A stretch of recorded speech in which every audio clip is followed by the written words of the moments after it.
안녕하세요. 이번 시간에는 질문 답변 한번 해보도록 하겠습니다. 안녕하세요. 노부팀장님. 영상 하나하나 올려주실 때마다 고급 꿀팁을 무료로 듣는 것 같아 너무너무 감사합니다. 취업을 위해 포트폴리오 준비하고 있는데 궁금한 점이 하나 있습니다. 제가 하나의 플랫폼만 공부하지 않고 어쩌다 보니 다양하게 공부하고 있습니다. 이분은 이제 팀너바 이제 응용 1단계까지 하시다 중도 포기하신 분이에요. 그런데 이제 팀너바 계속 보면서 이제 교류를 하시는 분인데, 질문 1번 포트폴리오를 만들어서 제출할 때 제가 공부한 플랫폼의 포트폴리오를 모두 제출하는 게 좋을까요?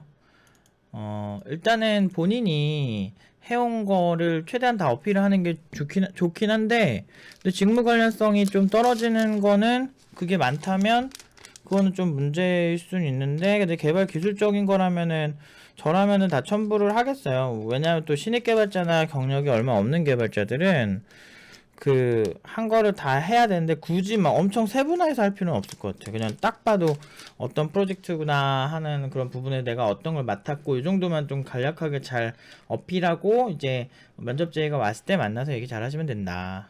아니면 한 가지 분야를 집중해서 포트폴리오 심도 있게 제출하는 게 좋을까요?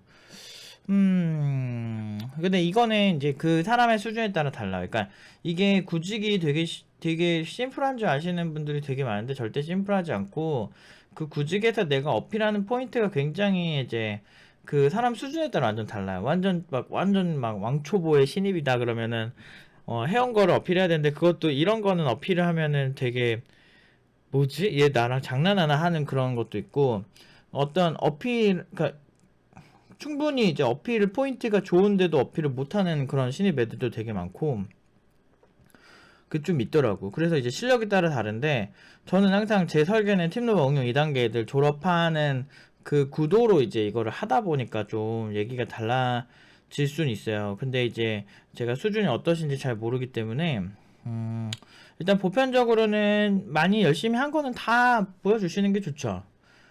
그쵸. 그게 제일 좋고, 근데 이제 이 회사 포지션이 한 가지 분야를 집중해서 하는 게 유리한 그런 포지션을 가진 회사다. 예를 들면, 우리는 그냥 딴 거 안 보고 이거 하나만 봐요. 라는 게 상당히 중요하다는 거를 이제 모집 공고에서부터 어필을 한다라고 하면 하나를 좀 몰빵해서 하는 게 좋을 수는 있죠. 근데 제가 본 회사는, 이제 그런 건 있지. 이제 기업이 좀 크면, 큰 기업이면은 좀 하나의 몰빵을 하는 게 좀 나을 수 있어요. 우리는 이 분야의 개발자만 구한다 이런 느낌으로 볼 확률이 있고, 근데 그게 아니고 이제 중소기업이다라고 하면은 좀 다양하게 어필하는 게 더 나을 수 있어요. 그렇게 보이네요. 그러니까 이게 정확하게 구체적으로 이게 좀 추상적이다 보니까 질문이 이렇게 막 어떻게 하긴 좀 그렇지만, 그래도 한 거 다 보여주는 게 제일 낫긴 하죠. 근데 그게 너무 쓸데없이 막 장수만 늘려가지고 이력서 보내는 것도 조금 위험하고, 그러니까 핵심 부분들 위주로 딱딱 보내면 느낌 알잖아 다들. 그래서 알아서 그렇게 봐서 뽑지 않을까 싶은데. 근데 이제 잘하면 티가 나서 어떻게 어필해도 사실 상관없어요, 솔직히 말하면. 어. 팀노바 최근 수료자의 구직 영상에 인디지 웹 포지션을 개발한 팀원분이 경수요. 안드로이드 쪽으로 가신 걸 봤습니다.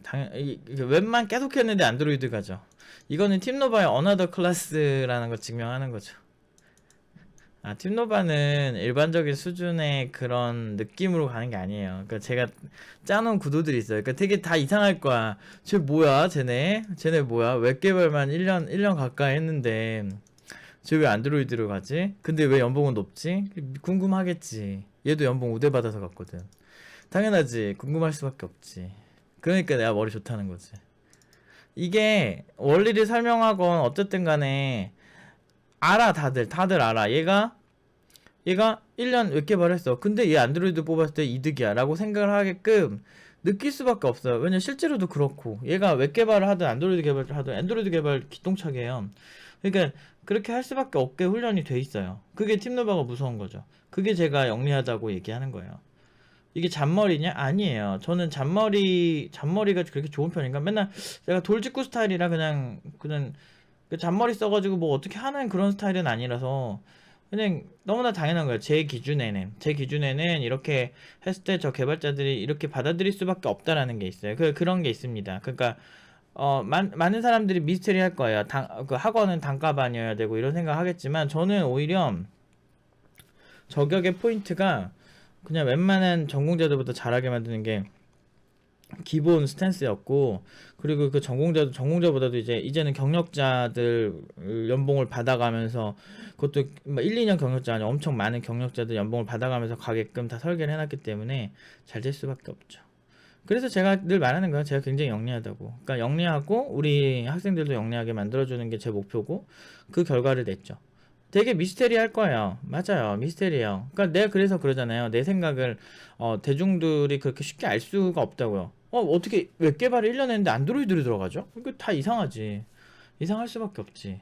이상하죠? 그러니까 1차원적으로 생각하면 안 된다는 거예요. 제 얘기는. 그러니까 얘를 이렇게 어필했을 때 얘를 왜 이렇게 그러니까 이런 일 비일비재예요. 뭐 예를 들면 인공지능 교육을 시켰는데 안드로이드로 가는 애도 있었고, 뭐 웹 개발했는데 블록체인으로 가는 애도 있었고, 뭐 안드로이드랑 막 이거 위주로 했는데 iOS로 가는 애도 있었고, 네, 그래요. 이게 여러분들 일정 수준 이상이 되는 사람들이 피지컬을 한쪽에서 이만큼 보여줬을 때, 다른 분야에서 그 어떤 공통 분야, 제가 늘 말하는 강조하는 포인트 있죠. 공통 분야가 있기 때문에 그 친구한테 끌릴 수밖에 없죠. 근데 그럼에도 불구하고 이렇게 다양한 진짜 실력 있는 사람을 알아볼 수밖에 없고, 그러니까 이런 애는 놓칠 수가 없다 이런 느낌을 들게 만들고 실제로도 그러하고, 그러니까 대박이죠. 회사 쪽에서 포트폴리오 자체보다 기술에 대한 이해와 구현할 때 어려운 점을 어떻게 해결했는지 등등 중요하게 볼까요? 중요하게 보죠. 근데 회사마다 질문하는 포인트가 너무 달라요. 그러니까 이런 거를 물어보는 사람인데 저는 이런 거 좀 많이 물어보는 편이에요. 그러니까 그 부분에서 실제로 이 친구가 고민을 해본 포인트가 실효성이 있는지 아닌지에 관심이 많은데, 근데 그럴 수 있죠. 아무튼 그러니까 이런 거 되게 뻔한 거 같기도 하고, 근데 물어보는 포인트가 너무 달라요. 그러니까 회사마다 많이 달라서 사실 제가 뭐 코딩 테스트 특히나 문제 뭐 거의 비슷한 유형 막 외워서 푸는 거 별로 안 좋아하잖아요.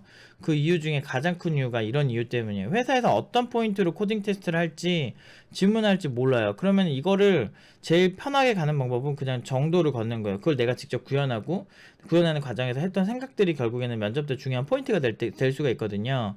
그래서 항상 팀노바는 늘 말하지만 직진이죠. 노빠꾸 스타일이고 실력으로 그냥 두드러 패는 스타일이라 늘 제가 항상 강조하는 그런 포인트들이 만 잘 열심히 하면 보통은 이렇게 결과 나쁠 수가 없죠.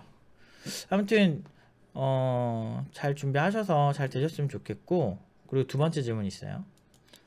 안녕하세요, 노부 팀장님. 저는 현재 전문대학을 재학 중인 1학년입니다. 내년에 IT 특기병으로 정보보호병을 들어가려고 하다가 학원에 상담을 받았는데 CCNA로 자격증을 따야 하고, CCNA를 따려면 리눅스 1 기초, 네트워크 기초, 소켓 프로그래밍 이 세 가지를 꼭 들어야 딸 수 있다고 들었는데 총 3달이 걸리고 가격도 비싸서 이게 맞는지 모르겠어서 이렇게 연락을 드립니다. CCNA는 독학하기 힘든가요? 다른 자격증인 네트워크 관리사 임금은 어떤지 노프 팀장님 생각이 궁금합니다. 읽어주셔서 감사합니다. 일단 근데 저는 병역특례를 했는데 병역특례랑 좀 이거랑 좀 많이 다르거든요. 정보보호병이랑 좀 다르거든요. IT 특기병에 대해서 또 제 아는 얘기를 뭐 그냥 뇌피셜이라고 들으셔도 돼요.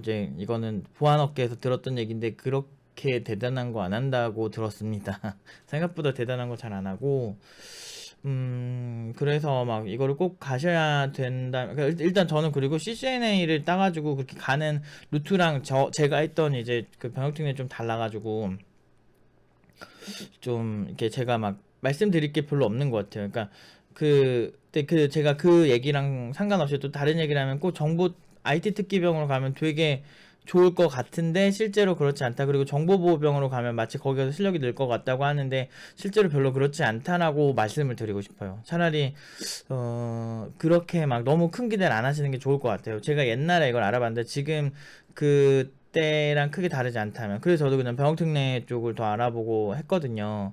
그리고 지금 CCNA 네트워크 기초 소켓 프로그래밍은 이거를 3달에 제대로 할 수 있을까라고 봤을 때 저는 쉽지 않을 거라고 저는 생각을 하고 있어요.